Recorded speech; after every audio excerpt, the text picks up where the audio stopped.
இஸ்ரேலிய போர் நிறுத்த மீறலுக்கு பதிலடியாக வடக்கு இஸ்ரேலின் மீது ராக்கெட் தாக்குதல்களை வீசியதாக வியாழக்கிழமை அதிகாலை கூறியதாக ராய்ட்டர்ஸ் செய்தி நிறுவனம் தெரிவித்துள்ளது.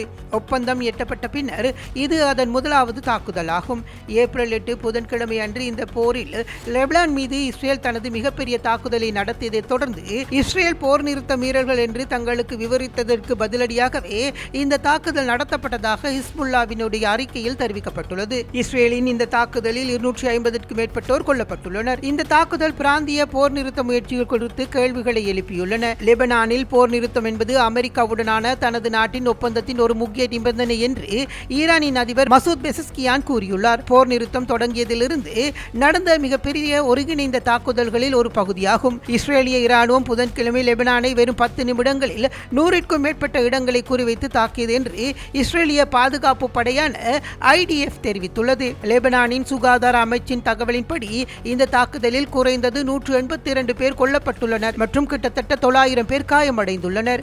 அமெரிக்காவுக்கும் ஈரானுக்கும் இடையிலான போர் நிறுத்தம் லெபனானில் உள்ள ஒரு ஹிஸ்புல்லா குழுவுக்கு எதிரான நடவடிக்கைகளை உள்ளடக்கவில்லை என்று ட்ரம்ப் நிர்வாகம் இஸ்ரேலிய பிரதமர் பெஞ்சமின் நெத்தன்யாகுவும் தெரிவித்திருந்தனர். இருப்பினும் லெபனானில் இஸ்ரேல் போர் நிறுத்த ஒப்பந்தத்தை மீறியதாக கூறப்பட்டதை தொடர்ந்து முக்கியத்துவம் வாய்ந்த ஹோமுஸ் ஜலசந்தி வழியாக கப்பல் போக்குவரத்து நிறுத்தப்பட்டதாக ஈரானிய இஸ்லாமிகர புரட்சிகர பாதுகாப்பு படை கூறியது.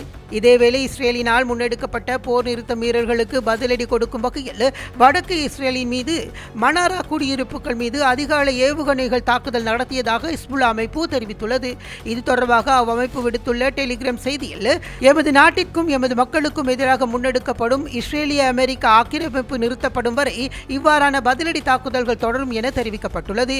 இதேவேளை லெபனானில் இருந்து ஏவப்பட்ட ஏவுகணை ஒன்றை வானிலையை அளித்ததாக இஸ்ரேலிய ஊடகங்கள் செய்தி வெளியிட்டுள்ளன.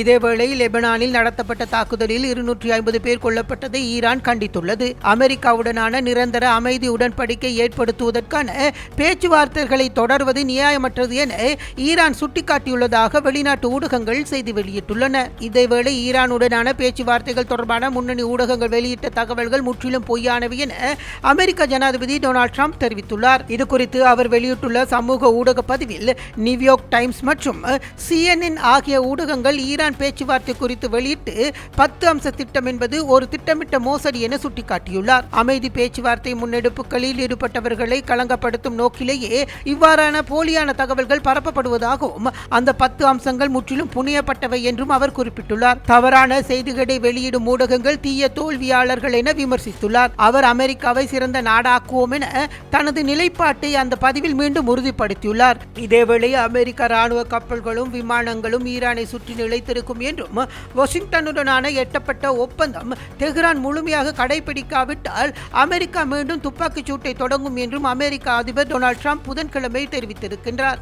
எட்டப்பட்ட உண்மையான ஒப்பந்தம் முழுமையாக கடைபிடிக்கும் வரை அனைத்து அமெரிக்க கப்பல்கள், விமானங்கள், இராணுவ வீரர்கள், கூடுதல் வெடிமருந்து மற்றும் ஆயுதங்களுடன் ஈரானையும் அதனை சுற்றியுள்ள பகுதிகளிலும் நிலைத்திருக்கும் என்றும் தெரிவித்துள்ளார். ஏதேனும் ஒரு காரணத்தினால் அது நடக்கவில்லை என்றால் அதற்கான வாய்ப்பு மிகவும் குறைவானது.